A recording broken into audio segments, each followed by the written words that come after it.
Halo semuanya, selamat datang kembali di channel Alpian, channel dimana akan merecap sebuah manga dengan santai.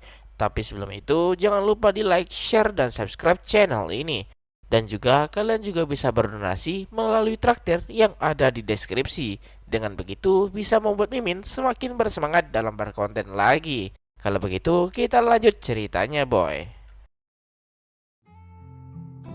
Ryoma bingung kenapa Shiho bersama Kotaro. Kotaro juga tampak sedikit panik dan Ryoma berubah menjadi kesal karena mengira Kotaro lah yang memaksa Shiho untuk ikut padanya. Tapi Ryoma kaget ketika melihat Shiho yang malah menolak perkataannya. Dan dengan wajah yang tampak tak senang pula, Suzuki dan Kirari datang menghampiri Ryoma untuk segera bersiap-siap dan Ryoma terpaksa menurutinya. Ketika mereka makan, semua orang sangat senang dengan hasil masakan yang sangat enak dan masakan itu kebanyakan buatan Ryoma, tapi tidak bagi Shiho. Ia tampak sangat tenang. Bahkan ketika Ryoma bertanya dan menjelaskan bahan masakannya, Shiho tampak tak tertarik sama sekali dan malah mengabaikan Ryoma. Tapi tidak bagi Yuzuki dan Kirari yang mencoba menarik perhatian Ryoma kepada mereka. Ryoma tetap mencoba dan bertanya ke Shiho bagaimana rasanya. Dan jika Shiho berkata enak, pasti akan membuat Ryoma senang. Tapi Shiho menjawab rasanya biasa saja. Mendengar itu membuat Ryoma sedikit kaget. Bahkan Kotaro saja ikutan kaget dengan betapa hebatnya kemampuan Shiho dalam menghindar. Tapi Azusa yang melihat itu merasa lagi-lagi kecewa akan sesuatu. Setelah mereka selesai makan, beberapa orang sibuk seperti mencuci piring dan semacamnya. Sedangkan Kotaro memutuskan untuk membersihkan kayu bakar, di mana Shiho tampak ingin mengikuti Kotaro. Shiho mengajak Kotaro untuk membersihkan abu kayu bersama-sama. Tapi Ryoma yang melihat itu menjadi kesal. Ryoma menuduh Kotaro yang seakan-akan memaksa Shiho untuk ikut bersamanya. Padahal Ryoma sudah menyuruh Shiho untuk bersama Azusa. Tapi tiba-tiba Ryoma dipotong Azusa dan berkata kalau Azusa lah yang meminta soal itu. Ryoma bingung kenapa Azusa berkata seperti itu, karena menurut Ryoma menyalakan api tak harus berdua, tapi tidak bagi Azusa. Azusa merasa lebih sulit menyalakan api dan Azusa bingung kenapa Kotaro harus sendirian. Ryoma mulai menjawab dan Azusa tiba-tiba berkata kalau Ryoma akhir-akhir ini bertingkah sangat aneh. Mendengar itu membuat Kotaro juga ikutan kaget. Setelah mengatakan itu, Azusa pergi